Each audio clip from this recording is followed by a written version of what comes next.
सेपेक्साइम और ये जो है ना मुख्तलिफ बॉडी में होने वाली बैक्टीरिया इन्फेक्शन को ट्रीट करती हैं।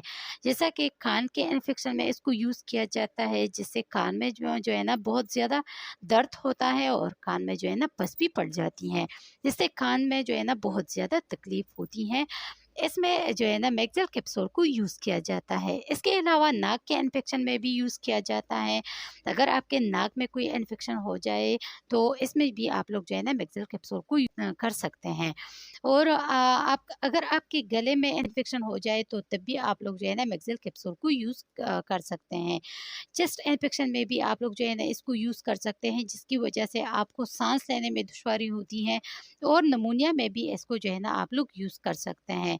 और अगर आपके स्किन के ऊपर कोई बैक्टीरिया इन्फेक्शन हुआ है, यानी आपके स्किन के ऊपर कोई पस वाले दाने जो है ना आ गए हैं, तब भी आप लोग जो है ना मैक्सिल कैप्सूल को यूज़ कर सकते हैं, क्योंकि ये जो है ना ये एक एंटीबायोटिक है।